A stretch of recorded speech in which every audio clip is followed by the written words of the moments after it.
घातली।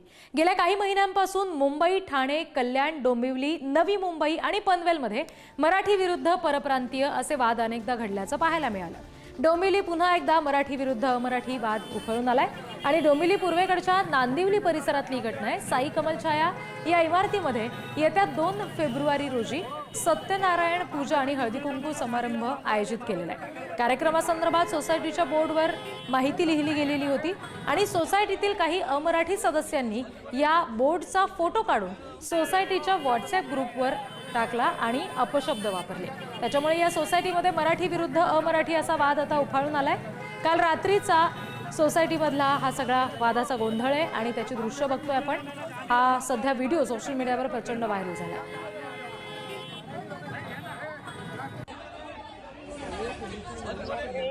म्हणजे दरवर्षी सत्यनारायणची पूजा, हळदी कुंकू हे प्रोग्राम होत होते पण हे जे 3 मराठी माणसं आल्यापासून आमचं हे सगळं बंद झालं।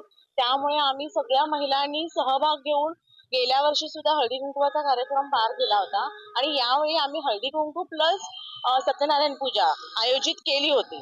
तर हा सतत माणूस आम्हाला येऊन सतत की हे तुम्ही आम्हाला विचारल्याशिवाय कसं केलं, आणि हे आम्ही आमच्या स्वखर्चाने करणार होतो, सोसायटीकडे एकही पैसा न मागता करणार होतो। आणखी तपशील आपण घेणार आहोत। प्रतिनिधी योगेश कोडे सध्या आपल्याशी जोडले गेलेत। योगेश, हा सगळा प्रकार नेमका लक्षात आलाय, मात्र आता याबाबत पोलिसांनी कशी दखल घेतलेली आहे, काय नेमका म्हणणं आहे पोलिसांचं या सगळ्या वादासंदर्भात? नक्कीच पोलीस या संपूर्ण प्रकरणाची चौकशी करत आहेत। मानपाडा पोलिसांकडून ही चौकशी सुरू आहे। मात्र पुन्हा एकदा मराठी आणि अमराठी वाद हा चांगलाच गाजला आहे। या संपूर्ण प्रकरणाचा व्हिडिओ हा सोशल मीडियावर व्हायरल झालेला आहे।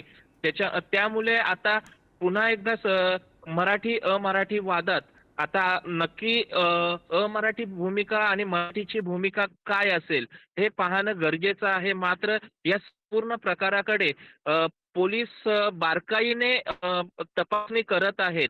अमराठी व्यक्ती योगेश, धन्यवाद दिलेल्या सगळ्या तपशिलांसाठी।